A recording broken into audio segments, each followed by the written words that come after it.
भाषा में शब्दों का अत्यंत महत्वपूर्ण स्थान होता है।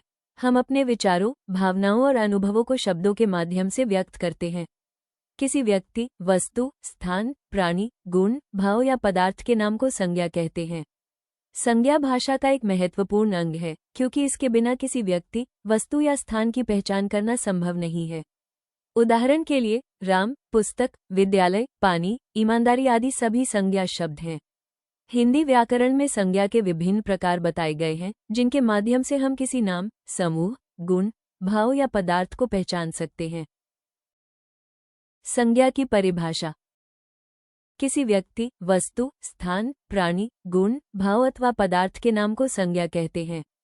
उदाहरण, राम, मोहन, विद्यालय, पुस्तक, पानी, ईमानदारी आदि। संज्ञा के प्रकार। संज्ञा के मुख्यतः 5 प्रकार होते हैं।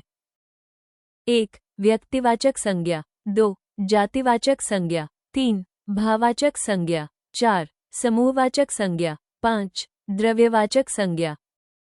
1. व्यक्तिवाचक संज्ञा। परिभाषा। जिस संज्ञा शब्द से किसी विशेष व्यक्ति, स्थान, वस्तु, नदी, पर्वत आदि का बोध होता है, उसे व्यक्तिवाचक संज्ञा कहते हैं। वाक्य। राम विद्यालय जाता है। गंगा भारत की पवित्र नदी है। हिमालय विश्व का ऊंचा पर्वत है। राम विद्यालय जाता है। राम व्यक्तिवाचक संज्ञा है, क्योंकि यह एक विशेष व्यक्ति का नाम है। गंगा भारत की पवित्र नदी है। गंगा व्यक्तिवाचक संज्ञा है, क्योंकि यह एक विशेष नदी का नाम है। हिमालय विश्व का ऊंचा पर्वत है। हिमालय व्यक्तिवाचक संज्ञा है, क्योंकि यह एक विशेष पर्वत श्रृंखला का नाम है। राम, गंगा और हिमालय किसी विशेष व्यक्ति, नदी और पर्वत के नाम हैं। इसलिए ये व्यक्तिवाचक संज्ञा कहलाते हैं। उदाहरण, राम, सीता, भारत, दिल्ली, गंगा, हिमालय। 2. जातिवाचक संज्ञा। परिभाषा।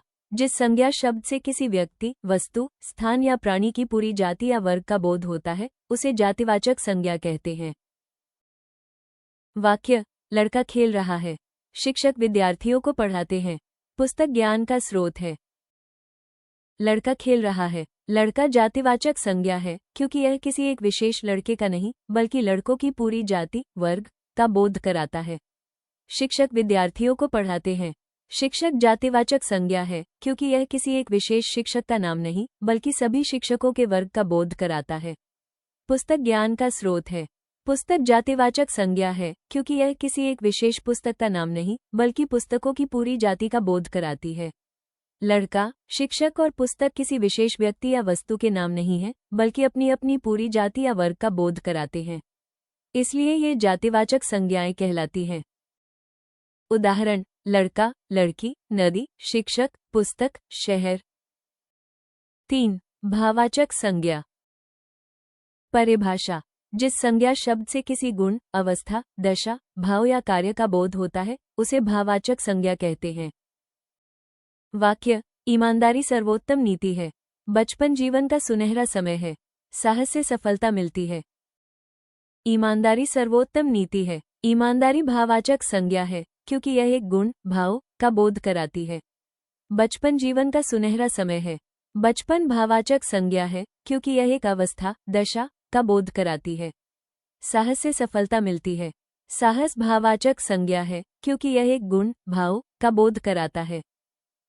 ईमानदारी, बचपन और साहस किसी व्यक्ति, वस्तु या स्थान के नाम नहीं है। ये गुण, अवस्था और भाव का बोध कराते हैं। इन्हें हम देख या छू नहीं सकते, केवल अनुभव कर सकते हैं। इसलिए ये भाववाचक संज्ञाएं कहलाती हैं। उदाहरण, ईमानदारी, सुंदरता, मित्रता, बचपन, खुशी, साहस। 4. समूहवाचक संज्ञा। परिभाषा। जिस संज्ञा शब्द से व्यक्तियों, पशुओं या वस्तुओं के समूह का बोध होता है, उसे समूहवाचक संज्ञा कहते हैं। वाक्य। सेना देश की रक्षा करती है। परिवार समाज की आधारभूत इकाई है। पक्षियों का झुंड आकाश में उड़ रहा है। सेना देश की रक्षा करती है। सेना समूहवाचक संज्ञा है, क्योंकि यह अनेक सैनिकों के समूह का बोध कराती है। परिवार समाज की आधारभूत इकाई है। परिवार समूहवाचक संज्ञा है, क्योंकि यह परिवार के सभी सदस्यों के समूह का बोध कराता है। पक्षियों का झुंड आकाश में उड़ रहा है। झुंड समूहवाचक संज्ञा है, क्योंकि यह अनेक पक्षियों के समूह का बोध कराता है।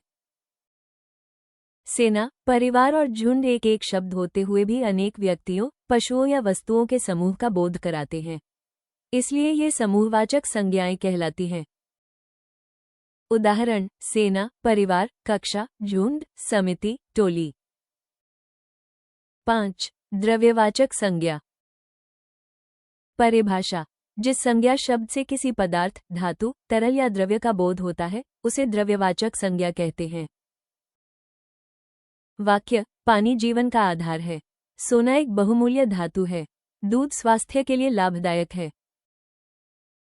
पानी जीवन का आधार है। पानी द्रव्यवाचक संज्ञा है क्योंकि यह एक तरल पदार्थ, द्रव्य, का बोध कराता है। सोना एक बहुमूल्य धातु है। सोना द्रव्यवाचक संज्ञा है क्योंकि यह एक धातु, पदार्थ, का बोध कराता है। दूध स्वास्थ्य के लिए लाभदायक है। दूध द्रव्यवाचक संज्ञा है क्योंकि यह एक तरल पदार्थ, द्रव्य, का बोध कराता है।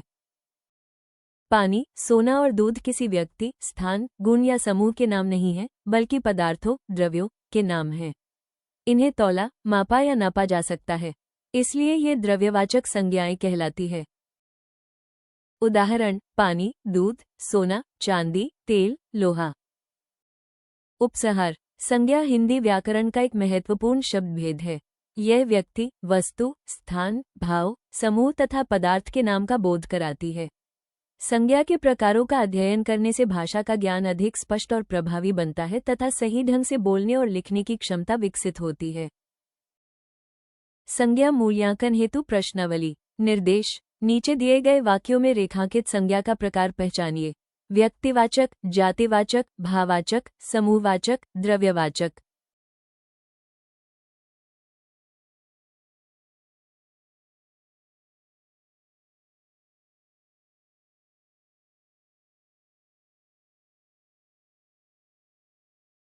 उत्तरमाला।